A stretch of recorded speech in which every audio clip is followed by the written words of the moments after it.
We love a plant. Hello everybody. I'm not sure if I've ever made a video quite as serious as this one, or quite as personal as this one. Today I want to talk about eating disorders, and more specifically my eating disorder. What a fun topic. It would be really easy to just continuously like pop memes and this shit. Eating disorders, and then adding memes on top to like make it less shit. Like it's still a pile of shit with sprinkles on top. I've recorded this video twice so far. This is my third time now. And the last two, one was rambly and really long, and the other one was rambly and really long and all over the place. Like as the theme with these I have an eating disorder, this is my story videos goes. My childhood, very simple, very good. 9 out of 10 would recommend. -1 point for body shaming adults with each other and occasionally towards children.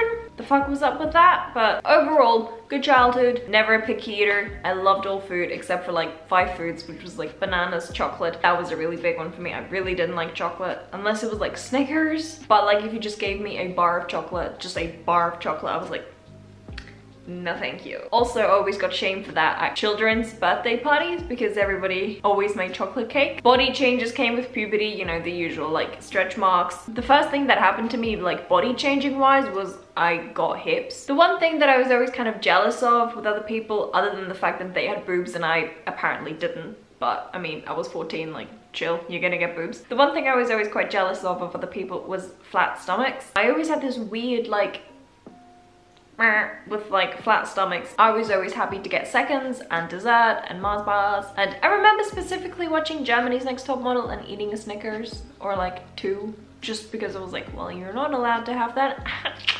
And I remember one time talking to my friend about eating disorders and I was like, God, I could never be anorexic, like I could never have an eating disorder. Like I love food and it's like, just eat, joke's on you, bitch. Well, joke's on me. Joke's on me times 2. We're here now. I remember 2015 being the first time that I actually actively tried to get a flatter stomach. And basically I just did more exercise than I would have usually done, which was none. I didn't do any exercise. And then I started doing exercise, but I didn't change anything else. Nothing happened. I felt good for like 2 weeks and then I was like, well, I can't be bothered to do this anymore. And for some reason, I then, over the period of like 2 years, I gained quite a lot of weight. I'm not entirely sure as to why. I'm pretty sure I was pretty lonely at the time and I felt quite uncomfortable. When I changed up a jean size thinking, oh, this doesn't matter. I mean, it's just a number. Weight is just a number. And I didn't have scales at this time. I was trying very hard to love myself just the way that I am, even if I weighed more. And every time that I saw a bigger person or a person who I felt was more closer to my weight and my body type, I always thought, wow, look at them. They can wear a dress and they feel comfortable and beautiful. Let me do that as well and pretend to do those things and pretend to be okay with this so that I can be an advocate for people my size. And I remember wearing short sleeve shirts and shorts and skirts and whatever else. Just pretending to be really, really confident when I probably wasn't as confident. I would say beginning of the year of 2017 was kind of when everything switched and changed. I wanted to actually really effectively lose weight. Put my focus on trying to lose weight and wanting to lose weight and know I'm actually gonna fucking do it this time. Instead of just this wishy-washy, I'll do 5 sit-ups and where's my 6-pack, lol. I was actually going to effectively lose weight, and I did. It was not in a healthy way, and I'm not going to tell you how I did it because I don't want to enable you to do the same shit. I remember when I first started having eating disorder thoughts that I would watch these like my eating disorder stories. I would try to find behaviors in the stories that they were telling and apply them to myself and do them myself. So I would listen to, how many calories were you doing? I'm gonna do that. How much exercise were you doing? I'm gonna do that. So I'm not gonna talk about specifics here. I do not want you to do the same shit because it sucks, okay? Life with an eating disorder fucking sucks. And it took me fucking 2 years to realize this shit. At first you're like, oh, this is fine, this is great, I'm losing weight. And then all of a sudden it fucking switches and it's awful. It's fucking awful. So yeah, beginning of 2017 was when it really hit like a shit of bricks. Then I lost a ton of weight. And at first I got really excited when I finally stepped on some scales again and I saw that shit, my suffering had actually paid off. This is fantastic, let's do more. But then something happened and it got even more unhealthy because at that point I was like, well, I want I want to actually be able to track my things. So I started calorie count. Ah, fuck, that's a behavior. I started doing more behaviors, checking things more, like doing things with food and just, it's really hard not to mention behaviors, but I don't want to be an enabler. So yeah, I just did more behaviors that were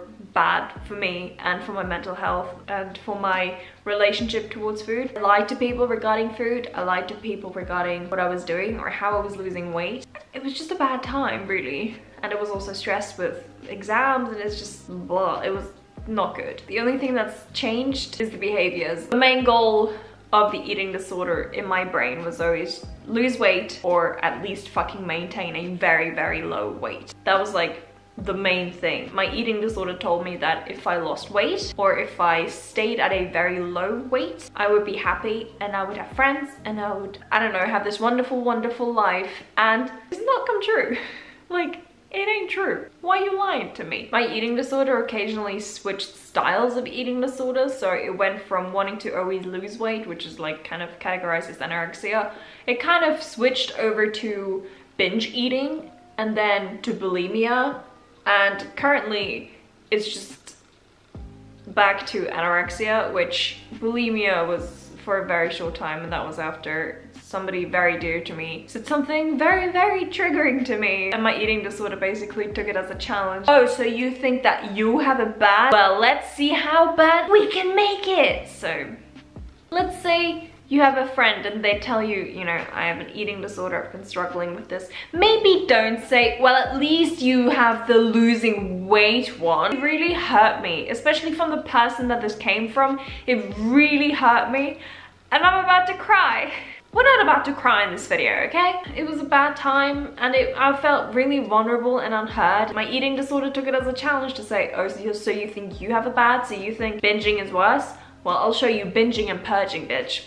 Yeah, that happened for a while. I did have 1 or 2 relapses, but past that, I've, knock on wood, not done that again. That kind of leads us to where we are right now. You might be wondering, why am I telling you this? Why am I telling the entirety of YouTube or whoever wants to watch it? There's a few reasons. I feel like the most important and most prominent reason is because I found YouTubers who talk about it. The only YouTubers that I saw making eating disorder videos were always very, very thin. I felt invalidated in my eating disorder, and my eating disorder told me, you don't have an eating disorder, see? You don't look like that. You don't have an eating disorder. Pff, no one's gonna believe you. But I've recently found YouTubers who are more within my weight range, who are very much further along in their recovery than I am. They just helped inspire me to be honest and to try harder. There are 2 YouTubers specifically. One of them is called Rebecca something.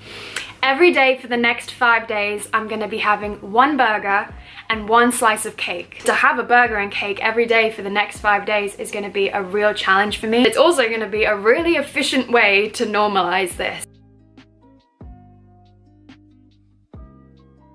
I love the style of her videos. I love the way she talks about food and the way she puts a positive spin on everything. She always seems to be smiling, having a great time, and even if she like has a really, really bad day, she will not just show the good days, but she will try it, stop if she feels really bad or if she like fails a challenge, and then try it again the next day. She continuously pushes herself and I find it really motivating. And the other one we have is eatingdisorderrecovery. I like the way that she talks about food. She doesn't really talk about her own recovery, but she will talk about the themes within recovery. She always also lets you know about the thoughts that she has, and I find that a lot of her eating disorder thoughts are the same as mine. She will get a Starbucks and there's a little gingerbread man in the Starbucks as like a little add-on from the shop, and she will say, my brain just told me that those are added calories and I shouldn't have it. And I relate to that so hard because that's exactly what my thoughts would be as well. But then she'll eat it regardless, and she will out loud say, it doesn't matter, it comes with this drink and I'm allowed to have this. I do not need to compensate for it because that's ridiculous. Nobody else would compensate for a little gingerbread man gift because it's completely fine to have it and I don't need to compensate for it and it's okay. I feel like I need constant reassurance at the moment that it's okay to eat, and so yeah, I'm really enjoying her videos. You won't look back on your life and think, oh, thank God I fitted those jeans or I weighed that on a scale, because it's not real happiness. And I know when I look back on my life, I will remember things like relationships, meaning, good things that I've done in the world, having a sense of purpose, because that's real happiness, not like, oh yay, look at the number on a scale. Another reason why I wanted to tell YouTube is to kind of break the stigma of talking about eating disorders. Mental health has been more openly discussed in recent years, and I think it's really awesome. It breaks the stigma. It allows you to talk more freely about it and therefore have like a better support system. But I feel like eating disorders have been left in the dark a little bit. When I've told people, you know, I struggle with an eating disorder, a lot of people have told me, they don't know how to react, basically. This is also kind of my way of telling everyone I have an eating disorder. A lot of my friends in real life actually don't know that I have an eating disorder. The one reason why I haven't told you in real life is because I haven't actually told a single person, except for one in real life, that I have an eating disorder. The one person that I told in real life reacted really badly, made it feel really bad, and so my eating disorder told me, well, see, this is exactly what happens, don't tell other people, otherwise that's exactly what's gonna happen and it's gonna get even worse. So I felt threatened by my eating disorder, so I didn't want to tell anybody anymore. I've recently been able to open up to a few more people and it's been good positive reactions, so I'm hoping I'm getting more positive reactions and supportive reactions. Oftentimes when I'm with my friends, I'm with a whole group of friends, and oftentimes the occasion of, hey, I gotta tell you about my fun eating disorder, like that doesn't really happen. And I didn't want to call like a friendship group meeting like, hey guys, thank you for everybody for coming here today on this fine day. I have an eating disorder, thank you for coming, goodbye. I didn't want to do that, but I am genuinely sorry if I know you in real life and, you know, you have to know it through a video. Sorry about that. Another reason why I wanted to tell YouTube is because I want to motivate myself to recover. A lot of the times I find that if I tell YouTube about something, that I am more likely to pursue that, which is one of the reasons why I told you about wanting to go to Japan. It made me want to go to Japan even more, or try hard to go to Japan. I've used it with Korean, learning Korean, because shit, I told YouTube that I'm learning Korean, might as well, you know, study Korean, get better at Korean so that I can make a Korean video, or like, you know, yeah, it motivates me to do stuff. Another reason why is because I want to be able to hold myself accountable. Again, it kind of goes along with the motivation theme of, if I tell YouTube, I kind of have to do it. In a way, it's also like a selfish way of getting a bigger support system. Because currently only a few friends of mine know, and so if I tell YouTube, more of my friends will know, and YouTube will know and hold me accountable. At this point, my pros and cons list of telling everybody and making a video about it, my pros list is bigger than my cons list. So what now?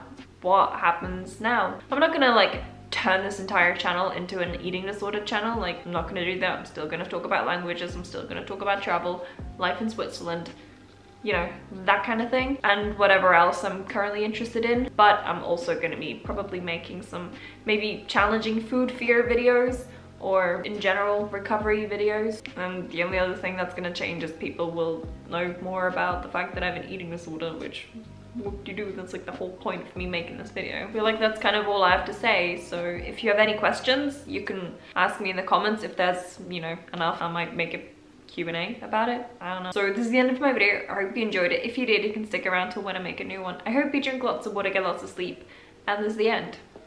Bye.